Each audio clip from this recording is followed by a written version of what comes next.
आज मणिपुर पर चर्चा हो जाए, लेकिन सर्वप्रथम कुछ ही महीने पहले प्रधानमंत्री मोदी ने मणिपुर के संदर्भ में क्या कहा था वो सुन लेना जरूरी है।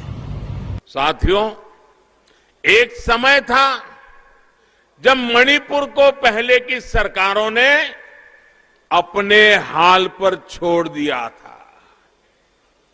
जो दिल्ली में थे वो सोचते थे कि कौन इतनी तकलीफ उठाए, कौन इतनी दूर जाए। जब अपनों से ऐसी बेरुखी रहेगी तो दूरियां बढ़ेगी। तो सुना आपने, लेकिन 40 दिन से ऊपर हो गए, मणिपुर लगातार जल रहा है। मणिपुर इस देश का हिस्सा है, इस देश का एक राज्य है। हिंसा का यह आलम है कि लोग एक दूसरे के खून के प्यासे हुए पड़े। 103 लोगों से ज्यादा की मौत हो चुकी है। 60,000 से ज्यादा लोग विस्थापित हो गए। तमाम बिल्डिंग फूंक दी गई है। आम लोगों का, विधायकों का, सांसदों का घर तो जल के स्वाहा हो ही गया था। अब बीजेपी के अपने एक मंत्री का घर जल के खत्म हो चुका है। कानून व्यवस्था पूरी तरह से ध्वस्त है। स्थिति संभले नहीं संभल रही है, इनफैक्ट बद से बदतर होती जा रही है।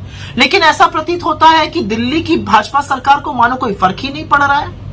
स्थिति राज्य सरकार से कंट्रोल नहीं हो रही है। दिल्ली के हुक्मरान हाथ पे हाथ धरे बैठे हैं। ऐसा नहीं, अमित शाह गए थे वहां पर, लेकिन वो पर्यटन करने गए थे या समस्या का समाधान खोजने गए थे, मुझे नहीं पता। मैं नहीं समझ पा रही हूं, क्योंकि उनके आने के बाद से तो हिंसा और भड़क गई है। कर्फ्यू लगा हुआ है और लगातार हिंसा हो रही है, लगातार लोग मारे जा रहे हैं।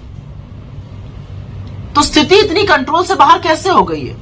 इस देश के प्रधानमंत्री जब वहां पर चुनाव प्रचार कर रहे थे, नरेंद्र मोदी जी, तो अगले 25 साल की नींव रखने की बात करते थे। अब जब हिंसा भड़की हुई है तो ना शांति की एक अपील है, ना एक सार्वजनिक रूप से उन्होंने शब्द बोला है इस हिंसा के खिलाफ, इन मौतों के खिलाफ। और अब तो वो भयावह सच सामने आ रहे हैं जहां पता चल रहा है कि चुनाव जीतने के लिए हेमंतो बिस्व शर्मा, राम माधव और भारतीय जनता पार्टी ने मिलकर उग्रवादी संगठनों का सहारा लिया था। और मीडिया के मेरे साथियों से सिर्फ मैं इतना कहना चाहूंगी, क्योंकि मणिपुर दिल्ली से दूर है, क्योंकि मणिपुर में भाजपा की सरकार है, और क्योंकि मणिपुर के हालात बताने से इन लोगों के काले कारनामे सामने आ जाते हैं, कब तक कवर फायरिंग दीजिएगा? मणिपुर इस देश का हिस्सा है, और जो अखंड भारत का दंभ भरते हैं, पहले इस देश के एक हिस्से को तो बचा लीजिए। जो जुमला फेंकते हैं रूस और यूक्रेन का युद्ध रुकवाने का, पहले यह गृह युद्ध तो रुकवा लीजिए। असलियत यह है कि मणिपुर जल रहा है। प्रधानमंत्री जी, अगर आपको अपनी यूएस की पैकिंग से फुर्सत मिल जाए तो संज्ञान लीजिए और स्थिति में सुधार बहाल करने के लिए प्रयास करिए, क्योंकि ऐसा लगता है कि मणिपुर को तो आपने उनके हालात पर छोड़ दिया है।